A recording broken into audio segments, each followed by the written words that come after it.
All right, everyone. So today we're going to look at a different type of a way to analyze the rhetoric of an essay. Specifically, we're going to look at rhetorical modes. And from that, we're going to then take some of the ideas from the modes and then analyze the essays. So the modes, there are, let's see, 1, 2, 3, 4, 5, 6, 7 of them. For the purposes of this assignment, I would say that 5 of them are going to be better than others. Okay, so I think that narration and description are those happen all the time in all writing. So I would stay away from that one. And I would stay away from argument and persuasion, simply because what you're doing in a rhetorical analysis is already looking at the argument of a piece. So it wouldn't make sense to say, well, the writer makes their argument by making the argument. Okay, so I'm going to encourage you to stay away from argument and persuasion as a mode for this assignment, and narration, just because they're so ubiquitous, meaning that they're happening all the time in all pieces of writing. I don't think they'll be as effective. But division and classification, process analysis, compare and contrast, definition, and cause and effect are really useful things to look for. Okay, so you'll see that these have some notes on them about what they do or how they're set up, and that can be helpful. So you're going to fill out your own copy of this chart. And so when you click here, it'll open up for you your own copy to fill out. And you're going to find, of the essays that you're reading for these are not new essays. These are the 7 essays that you're reading for your Norton Reader assignment. Okay, so I'm just asking you to look closely at them.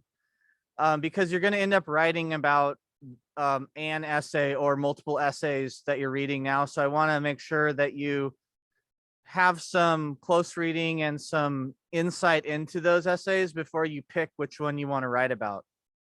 Okay, so I just want to make sure you understand you do not have to find new essays for class today. And the same thing like what we did the other day, that was looking into an essay or essays that you were reading for this Norton Reader project. Okay, so you need to pick at least 2 different essays. So you'll notice that there are 4 of these you have to fill out. Okay, but you could pick 2 from each essay. In fact, you could even pick 3 from one essay and 1 from another one. I'm going to say multiple times, right? So you could even do 3 from one essay and 1 from another, but you just can't do all 4 from one essay. You got to have at least 2. And so the first thing you're going to do is type in the essay's works cited information. It's at the end of the essay in the Norton Reader. Work on getting that hanging indent right by tabbing it over. If you hit tab and the whole thing goes over, hit enter once, and then you'll be able to move that singular line. So you're gonna let me know what mode it is that you found, and then a quoted example. And then you're gonna give a brief explanation about the effect of that structure. Okay, so I'm going to show you how to do that now. I'm going to give you an example of what that might be like. So, and this is a good model. We're going to come back to it and look at it a little bit more as we go on. But as I mentioned, oftentimes when you're asked to do a rhetorical analysis, you're asked to analyze how a writer uses strategies to support an argument. So sometimes they'll tell you what the argument is, and sometimes you'll have to figure it out. but you'll always have to analyze the use of specific strategies in support of that argument.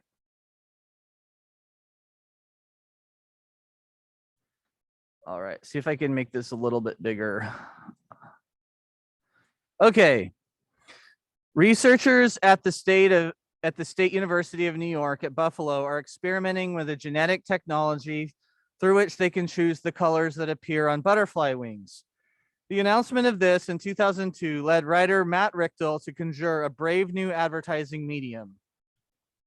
There are countless possibilities for moving ads out of the virtual world and into the real one. Sponsorship-wise, it's time for nature to carry its weight. Advertisers already stamp their messages into the wet sands of public beaches.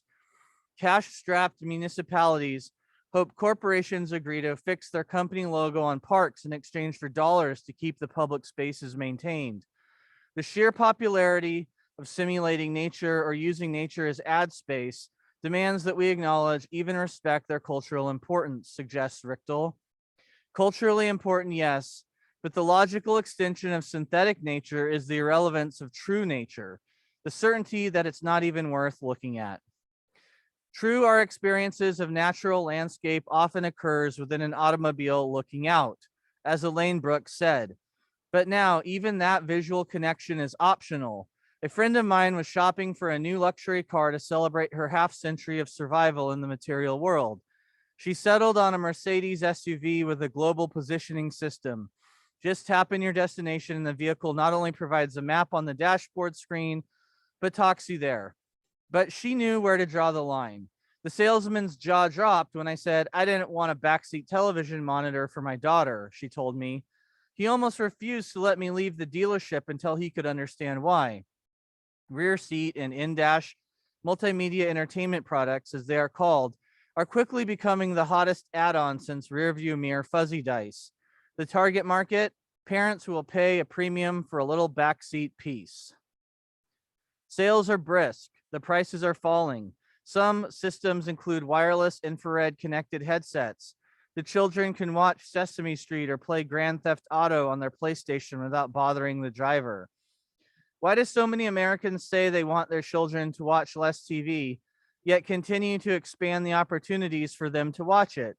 More important, why do so many people no longer consider the physical world worth watching? The highway's edges may not be postcard perfect, but for a century, children's early understanding of how cities and nature fit together was gained from the back seat, the empty farmhouse at the edge of the subdivision, the variety of architecture here and there, the woods and fields and water beyond the seamy edges. All that was and is still available to the eye. This was the landscape that we watched as children. It was our drive-by movie. Perhaps we'll someday tell our grandchildren stories about our version of the 19th century Conestoga wagon. You did what? They'll ask. Yes, we'll say it's true. We actually looked out the car window.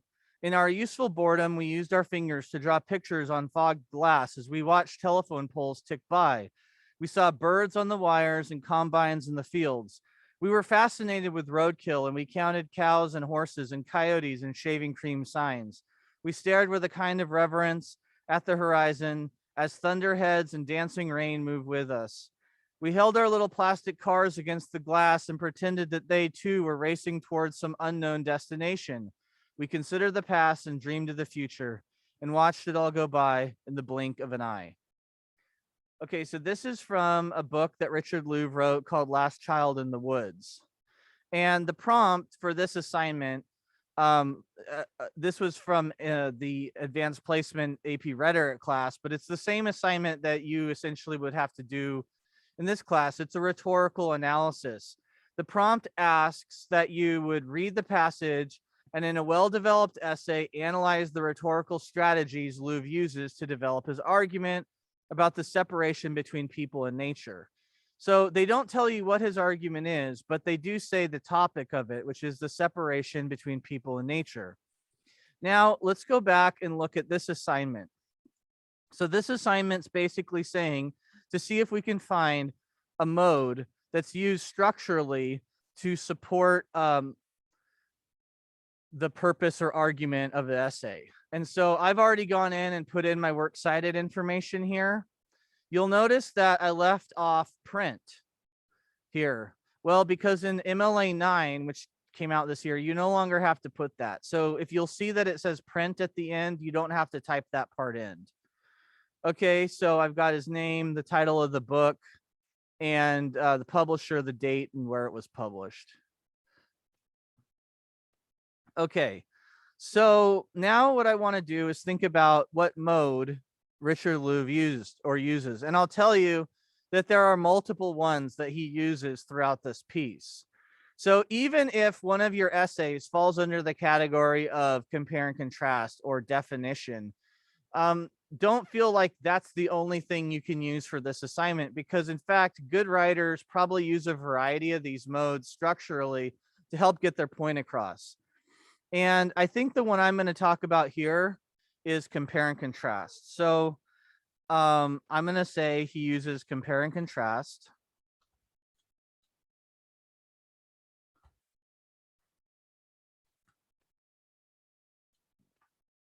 And then I'm going to quote him where I think it happens. So I think what I'm going to say here is that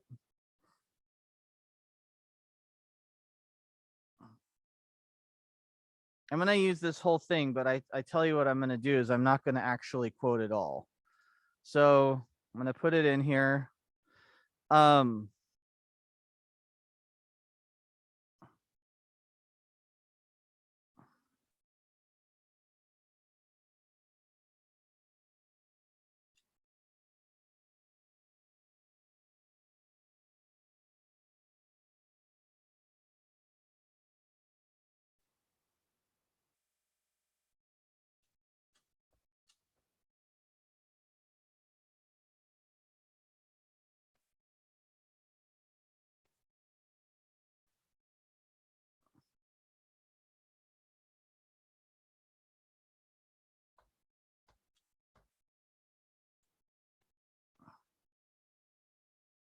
So I'm cutting out chunks of it.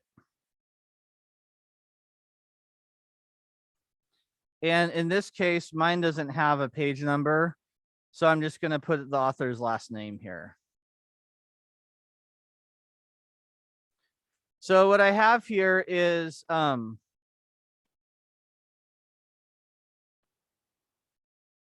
this quote from Louv, and I actually want to cut it down a little bit more.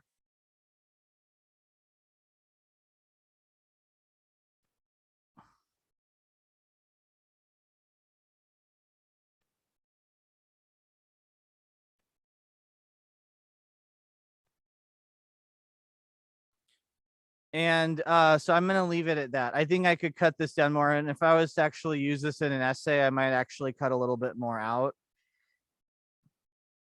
But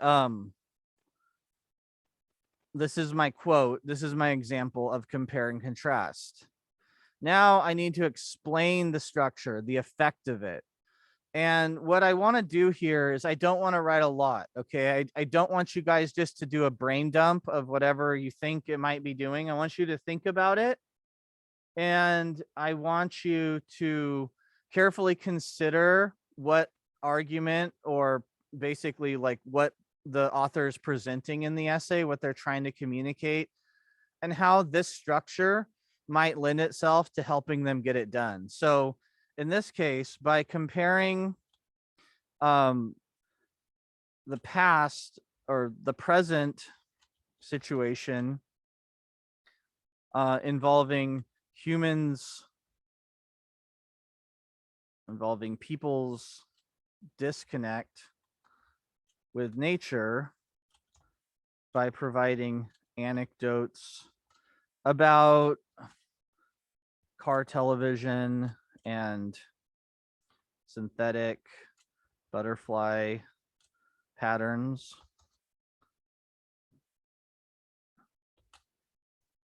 Louv is able to show the difference between a childhood connected to nature or maybe to the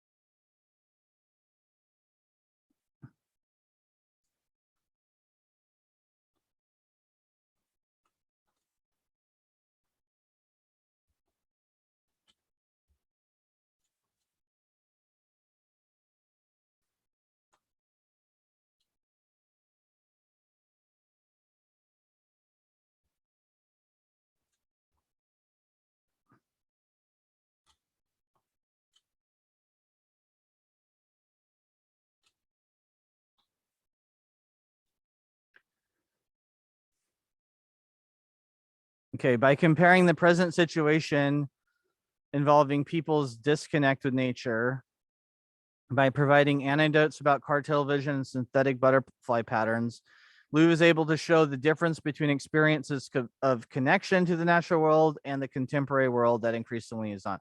I'm going to edit this. I'm just going to say Lou is able to show the difference between the past and the present while warning about the loss of that connection.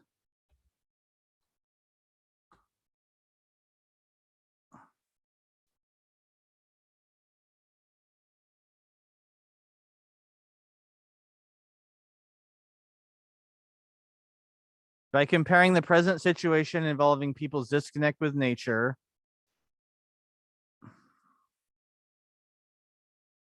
through anecdotes about car television and synthetic butterfly patterns to his own personal history,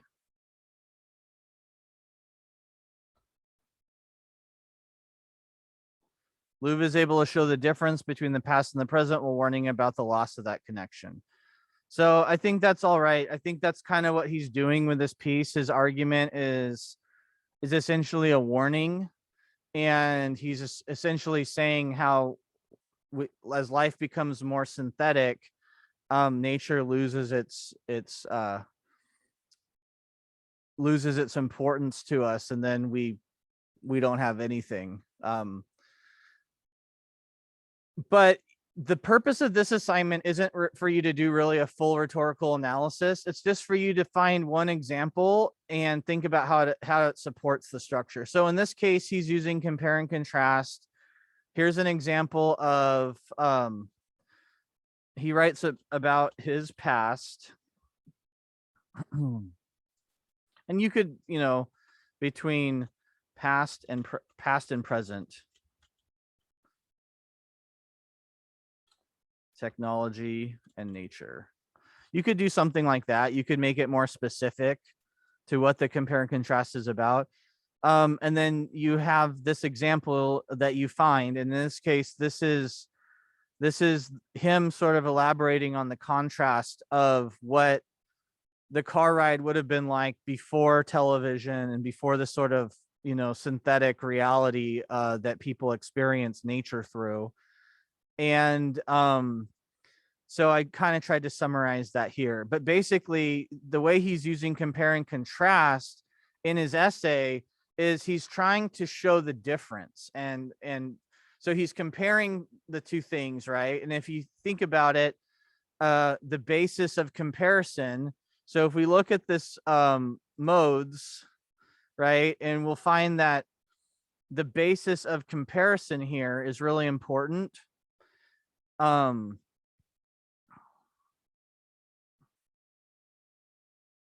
So what are they comparing? Well, it's like the way that nature is presented and perceived in two different ways. In this case, the way it's presented and perceived in the past before all this technology and what he's calling synthetic nature, and then the way it's being presented and perceived now. He gives the example of like stamping corporate logos and all that. So the common thing here is the car ride. So the car ride of the past versus the car ride of the present. So he starts with the present and then he contrasts it by talking about his past. So he's able to basically build a structure for his argument by making this essay in a way a type of compare and contrast. Now, there's another thing that happens in here, and I think that students over the years when I've taught this have figured it out. And basically, I want to ask you, what's the other mode that he's using primarily to get his argument across?